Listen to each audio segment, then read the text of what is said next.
Shivkranti TV news अन्याय, अत्याचार, बेकायदेशीर कृत्य करणाऱ्या विरुद्ध शोषित पीडित न्याय देणारा एकच आवाज.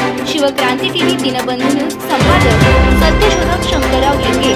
73 87 37 78 0. अखंड भारताचा सम्राट अशोक, जहामर्द मोहम्मद पैगंबर, लिंगायत धर्माचे संस्थापक महात्मा बसवेश्वर, संत रोहिदास महाराज, संत शिरोमणी सावता महाराज,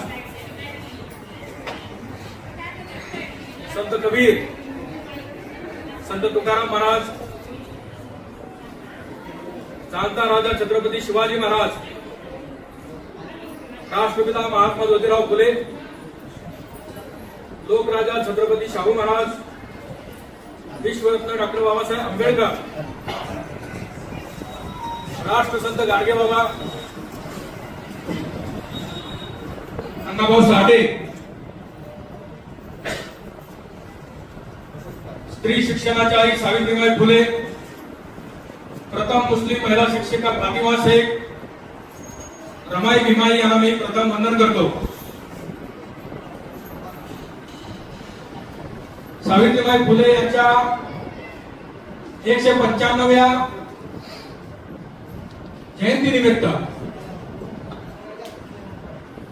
आज सावित्रीबाई फुले यांच्या माहेर गावी आम्ही माहेरमध्ये येऊन एक डॉक्युमेंटरी आपण या ठिकाणी प्रसिद्ध करत आहात. परिवर्तन आणि ते सत्य क्रांती या चॅनल मार्फत करतात. त्यांचे संपादक माननीय डॉक्टर B.K. यादव साहेब, या कार्यक्रमाला उपस्थित असलेले ओबीसी योद्धा ॲडव्होकेट मंगेश ससाने, अखिल भारतीय महात्मा फुले समता परिषदेचे चिटणीस माननीय रवी सोनवणे साहेब, मंचकावर उपस्थित विभागीय अध्यक्ष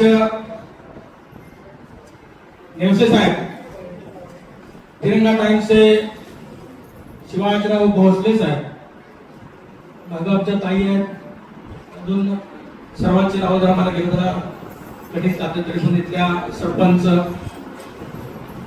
भगवाताई, सर्वच मान्यवर पत्रकार बंधू आणि भगिनींनो, आजचा दिवस अतिशय महत्वाचा आणि अभिमानाचा, स्वाभिमानाचा, गर्वाचा आणि सर्वांना दिशा देणारा. हे आपलं गाव नायगाव. या नायगावामध्ये शासकीय स्मारक व्हायच्या अगोदर जो काही ताम्रपट दिला, तो ताम्रपट देणारे आमचे डॉक्टर B.K. यादव, त्यांचं मी खास करून पुन्हा अभिनंदन करतो.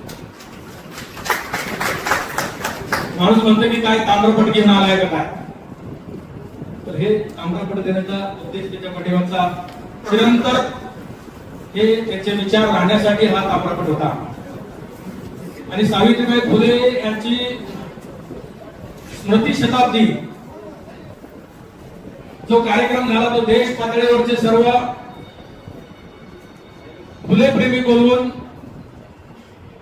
ज्या कटकून गावामध्ये कार्यक्रम झाला, तो ऐतिहासिक कार्यक्रम होता 1997 चा. आणि खऱ्या अर्थानं त्या कार्यक्रमापासून सामाजिक कार्याची सुरुवात माझी झालेली आहे. त्याच्या अगोदरही होती. महात्मा ज्योतिराव फुले यांच्या स्मृती शताब्दीपासून म्हणजे 1990 पासून, म्हणजे त्या 1990 पासून आपण आपल्या लिंगे उद्योग समूहाच्या माध्यमातून 51 मुलीला दत्तक घेऊन 1ली पासून 11वी पर्यंत त्यांना शिकवलेला. त्याचा सर्व शालेय साहित्याचा, गणवेशाचा, इतर खर्च जो असतो तो खर्च आपण केलेला आहे. परंतु आपण काय केलं हे सांगण्यापेक्षा लोकांनी काय करावं त्याचं उद्बोधन घ्यावं यासाठी सांगण्यात. कारण नंतर आपली सुद्धा स्तुती आपण करणं हे बरोबर नाही वाटत, परंतु लोकांसाठी सांगणं भाग.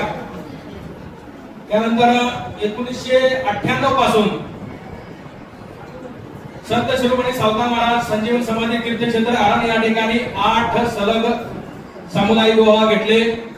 ते महात्मा फुले यांच्या विचाराने घेतले आणि सत्यशोधक पद्धतीने 712 जोडप्यांचा विवाह लावण्यात आला. तो मोफत लावण्यात आला आणि हे मोफत कार्य माझं पाहून महाराष्ट्र शासनाने ती योजना तयार केली आणि मग महाराष्ट्रामध्ये मोफत सामुदायिक विवाहाची योजना चालू झाली. काही पहिल्यांदा विदर्भात चालू झाली, परत एसटी साठी झाली, एसटी साठी झाली, परत ओबीसी साठी झाली आणि परत सर्व समाजासाठी झाली. म्हणजे आमचे सोलापूरचे मुख्यमंत्री ज्या वेळेला झाले सुशील कुमार शिंदे साहेब, त्यांना सांगून मग परत सर्वांसाठी केले आणि सर्वांसाठी ते काम चालू झालं. हे निरंतर काम होणं गरजेचं आहे. एक वेळा होणं, 2 वेळा होणं किंवा पुन्हा सातत्य नसणं, सातत्यानं ते काम झालं पाहिजे. हेच काम आम्ही ओबीसी संघर्ष समितीच्या माध्यमातून माननीय गंगडे साहेब यांच्या माध्यमातून महाराष्ट्रभर दौरा काढून जे काम केलं त्यावेळेला मला ससाणे साहेबांना सांगायचं, त्यावेळेला सुद्धा आपलं जे ओबीसीचं आरक्षण होतं ते 2003 साली याच तुमच्या ट्रिपल टेस्ट साठी बंद केलं होतं. ते परत चालू करायचं काम आपल्या ओबीसी संघर्ष समितीच्या माध्यमातून केलं, भुजबळ साहेबांच्या माध्यमातून केलं आणि ते पुन्हा चालू केलं आणि ते पुन्हा ते आता 2017 पासून का 22 पासून ते बंद झालं ना, तर ते पुन्हा चालू करायचं सुद्धा ते काम आपल्या मार्फत होत आहे. तर ते भुजबळ साहेबांच्या माध्यमातून मोठ्या प्रमाणात मेळावे झाले आणि ते सातत्यानं आपलं काम चालू आहे. त्याबरोबर ज्या वेळेला गंगडे साहेबांचं जे काम चालू होतं त्याच्यामध्ये दिसणारं काम काहीच नव्हतं.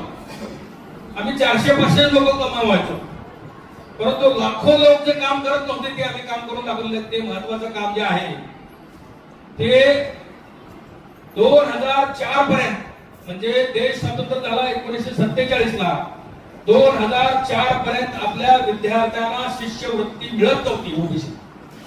ती 4 लाख विद्यार्थ्यांना आपल्याला शिष्यवृत्ती आतापर्यंत मिळते. हे आमचं कायमस्वरूपी काम, हे कायमस्वरूपी काम करण्याचं आपलं काम आहे. तर तिथं संत शिरोमणी सावता महाराज यांच्या ठिकाणी जे आपण मेळावे घेतले त्या ठिकाणी आम्ही उपोषण केलं. सावता महाराजांच्या ठिकाणी सावता महाराज एक मला माहित नव्हतं, त्यांचे दिशादर्शक फलक या सर्व बाजूने लावले, 4ही बाजूने आरांच्या, आणि त्याचं विधिवत उद्घाटन केलं. त्याला बोर्ड आपण दिले की बोर्ड नुसते नाही दिले तर ते आम्ही घरनं साहित्य घेऊन जायचो एका टेम्पो मध्ये. त्या टेम्पो मध्ये खडी, वाळू, पाणी घेण्यासाठी घागर, अन्नासाठी पार आणि त्याच्याबरोबर खाण्याला लागणारी माणसं सुद्धा घेऊन जात होतो. ती माणसं नाही मिळाली तर आपण स्वतः खाण्याचे दिन राहायचं. तरी इतकं सगळं काम आपण केलं. त्यामुळं संत शिरोमणी सावता महाराज संजीवन समाधीला तीर्थक्षेत्राचा दर्जा अ दर्जा मिळालेला आहे. तो आत्ता मिळालेला आहे.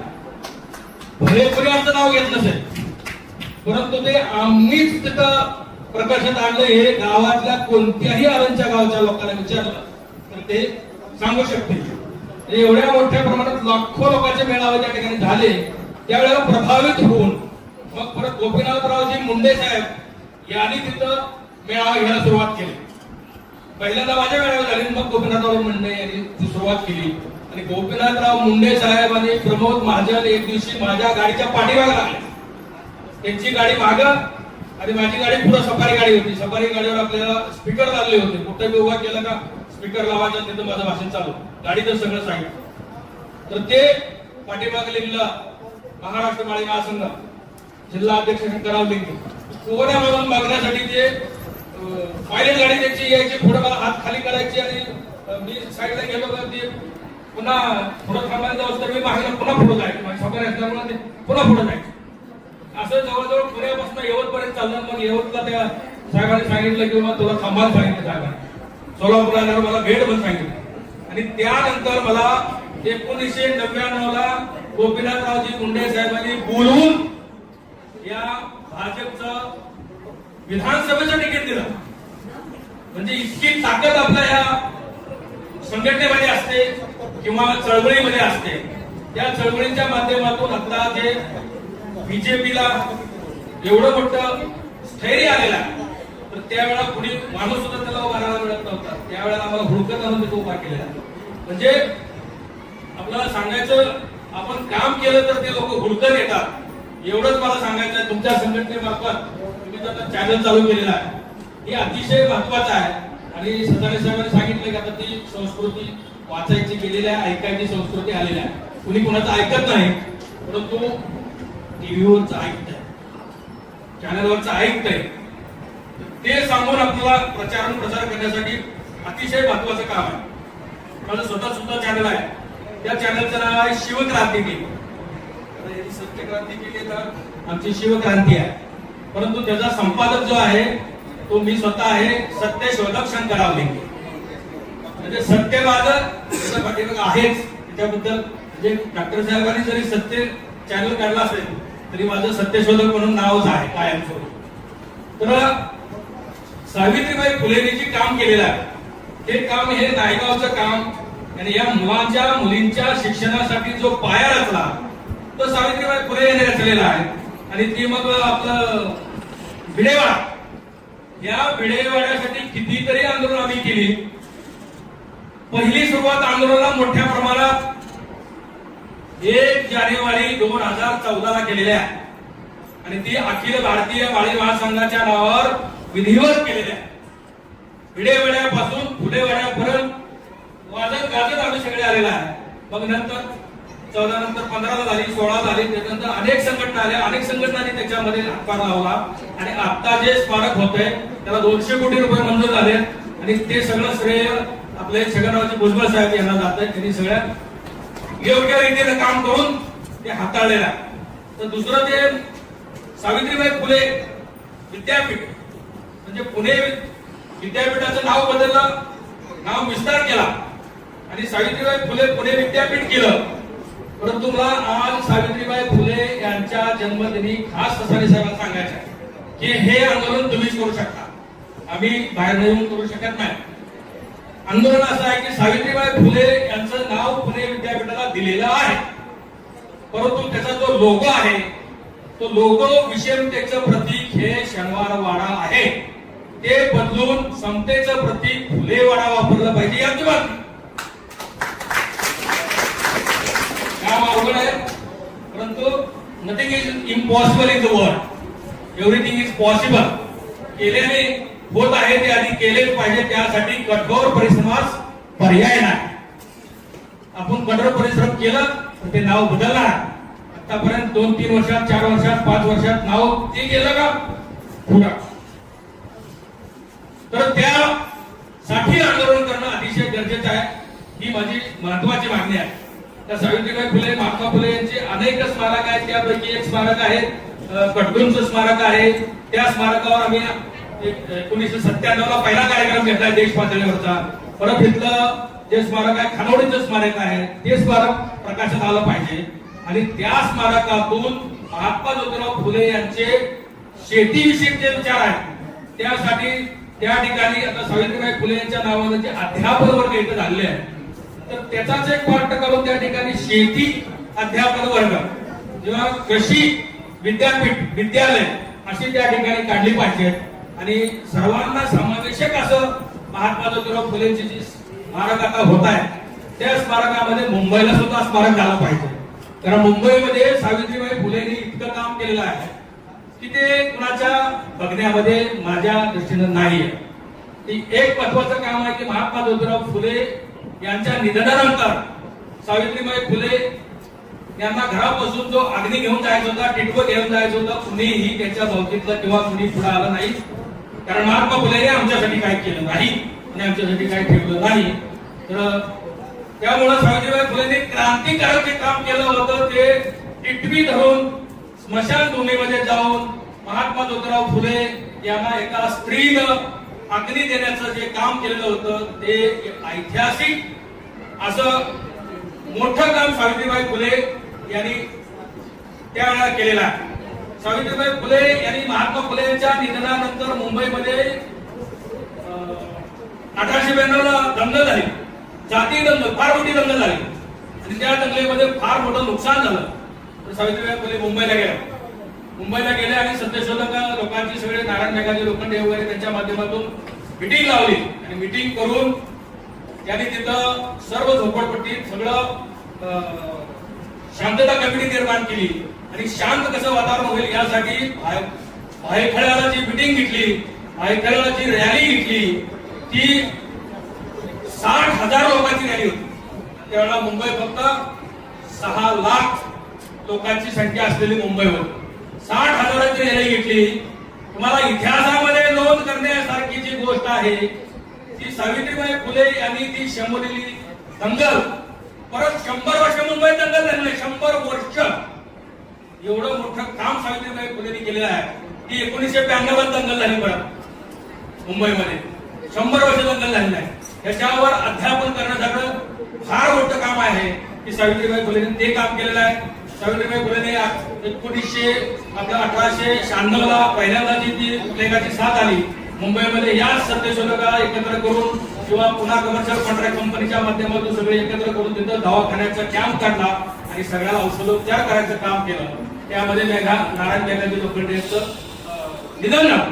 तर असं जे काम आहे हे सावित्रीबाई फुलेंनी काम केलेलं आहे. त्या मुंबईमधून नंतर पुन्हा प्लेगाची साथ जी आली ती पुण्याला आली. पुण्यातली मोठी मोठी लोक उद्योगपती वगैरे पुणे सोडून गावाला गेली. कुणीही मदतीला आलं नाही. परंतु सावित्रीबाई फुले यांनी गावाला गेलेला आपला यशवंत ठाकरे होता, त्याला पत्र टाकून बोलवून घेतलं आणि तिथं सावित्रीबाई फुले यांनी कॅम्प काढला होता. या वैद्यकीय कॅम्प मध्ये त्या यशवंताला बोलवलं, उपचार करायचं काम चालू केलं आणि असाच उपचार करत करत पुण्यामध्ये ज्या ससाळे नगरमध्ये आपल्या तिथं कॅम्प लावला आणि यशवंतला उपाय करायला सांगितले आणि सर्व वस्तीतून लोक आणायचे. शेवटी पांडुरंग गायकवाड नावाचा एक दलित मुलगा 10-12 वर्षाचा मुलगा होता. त्याला तिथनं घरातनं आणण्यात येण्यासाठी काही साधन नव्हतं. जे मांजरी वगैरे त्या भागातनं त्याला आणायचं होतं. तर त्यांनी सावित्रीबाई फुलेंनी चादर, त्या चादरीमध्ये त्याला गुंडाळून पाठीवर जसे नंदीवालीची डोक्याला अडकवून आणतात तसं त्याला आणलं आणि त्याच्यामध्ये सावित्रीबाई फुले यांना या प्लेगाची लागण झाली आणि सेवा करता करता सावित्रीबाई फुले यांचं निधन 10 मार्च 1897 ला झालं. यासाठी मी तुम्हाला सावित्रीबाई फुले यांची थोडक्यात कहाणी सांगितली आणि या स्मारकामध्ये आज जी सावित्रीबाई फुले यांची 195वी जयंती होती त्या निमित्तानं मी काही मागण्या मांडल्या. त्या मागण्या सर्व आपल्याला मान्य असेल तर सर्वांनी टाळ्या वाजवून त्याची मान्यता द्यावी आणि माझे भाषण थांबून टाकतो. उशीर फार झालेला आहे. जय ज्योती, जय क्रांती, जय भीम, जय भारत, जय संविधान. धन्यवाद. सर्व परिवर्तन बोला मॅडम, काय सेवा करू? कृपया ही जागा खाली करता का? मला इथे शाळा उडायची आहे. शाळा सुरू करू द्या. मॅडम, शाळा शिकण्यासाठी नाही बांधली, आमचा अभ्यास चालवण्यासाठी बांधली. इथं शिक्षकांची गरज नाही, तिथं आमच्यासारख्या सेवकांची गरज नाही.